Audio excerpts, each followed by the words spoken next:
just need to understand that it is only through education and investment in talent development that will help us. It's not about stomach infrastructure. It's not about handing people stipends. All of those things will not help anyone if we do not have the right structure of security, electricity, and technology in place. In fact, there's nothing you can do in the 21st century right now without tech. Is it agriculture? Is it entertainment? Whatever sector, it has to be tech. So it has to be tech driven. And we all know that you cannot drive tech without electricity. And come on, if you don't have security, it doesn't matter how much policies you have in place, nobody's going to come to your country. Even you that is here, you will not want to put in your money. We're losing a lot of people. Everyday capital flight is happening. Nigerians are, there's a word, japa. You know, people are just living, you know. So I do not believe in living because those places you are living to, people made those places work. So can we put ourselves together and make our country work? Our biggest resources is not the oil, it's not the coal.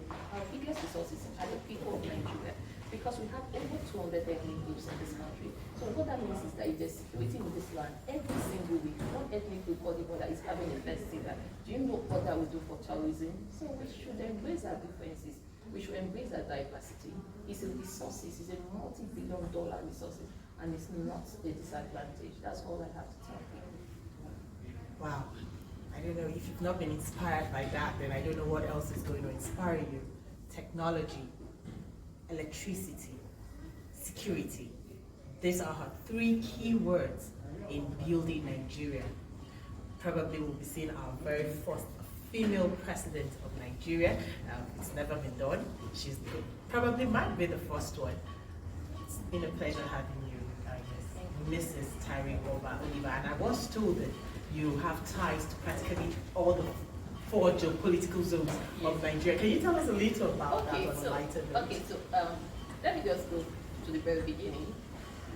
When I was very young, I discovered my mom was speaking French. And I quickly went to ask her. I said, what are you speaking? She said, it's job. I said, are you job? She said, yes. So where are you from? She said, by herself. She doesn't want to speak. She doesn't want my father to feel that she wants to take all the children. Like, seriously? I now went to meet my dad. I said, you are from Delta? Yes. You are Lobo? Yes. And but my mom is a Joe. Everybody cannot be Lobo. Some people should go back to Bayelsa. My dad said, you are an activist. He said, if you want to go to Bayelsa, you can go. So I just changed my state of origin to Bayelsa. That's why I became the only job person in my family. Wow. Yes. So my siblings are from Delta. I'm from Bayelsa. I was born in Lagos. Okay, so my maternal grandma, she's from Oyo. Okay. Paternal is from Benue, precisely. Wow. And my husband is Imo. So that was I cut across everywhere. And you know, when you're having family meetings, somebody's from Kano, Sokoto, because when women marry, if you have 6 sisters and everybody marries into a different geopolitical zone, all of the children are cousins. It's one family. So I always say that I have friends, I never ask them where they come from. I have a lot of people I know who've been friends for years. Maybe one day they just speak. I'm like, really? Are you by yourself? I never really ask, you know, because for me, I feel it's humanity. You can go to America today and you have a decent life. The president of America is not from your village. You are there because they have a system that is working. They have a well-structured system. So we need a well-structured system.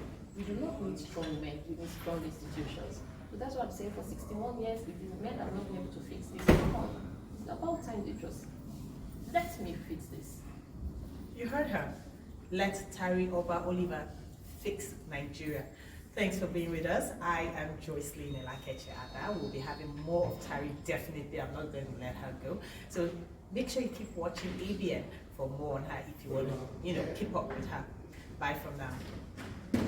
And they were caught by the police officers because they were wandering in town within school hours wearing uniforms. So they arrested all of them and they called all the parents, they called my dad.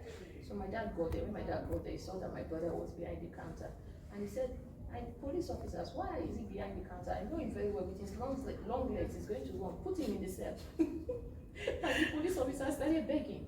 Those are the kind of parents we had. Because a child will not feed themselves. The parents were, even though they were into polygamy or any kind of marriage, they had farms. There was never a day we went to bed hungry because the farm was just there. there's either cassava coming out or yam coming out. You must have something to harvest on a daily basis. But you cannot see that everybody has moved into commercial cities. Normal agriculture is no longer happening. Even those that really want to farm, insecurity is not enabling them to do that. There's scarcity of food. So a lot of families, you have teenagers, you have youths fending for their parents. So that way the parents have lost their voices. Because when a young boy or a young girl is the one bringing money back home, well, you as the parent, you have lost your voice. In those days, if they see you with something as small as a wristwatch or something, they kind of ask you, where did you get this from? And you know that you cannot just bring anything back home. So I think the family unit has collapsed. Poverty is a major factor. Government cannot just go ahead blaming people. Government has to take responsibility. I'm an advocate for community policing. So if we put structures in place at the community level, the truth is that the amount of work that is needed to be done now, it cannot be done by employing people. So a lot of people have to be ready to volunteer so that in the next 2 years we can fix our country and now start really earning well. Because once we volunteer into the security at the community level and we volunteer into the state security system and we have a database and we are able to have electricity, it's going to be for the good of everyone, and it's not about just bringing out some money for a group of people. And another ministry that needs to be set up is a ministry for talent development. You know, in other countries, you can see that a child that is talented in football, from age 2 or 3, you start grooming that child. It goes around everybody's sector: crafts, arts, music. Early grooming works. By the time the child is 13, 14, 15, a lot of them are already earning something despite being educated, you know. So we have to deploy a system where we invest in the people, we invest in raising talent, we invest in educating the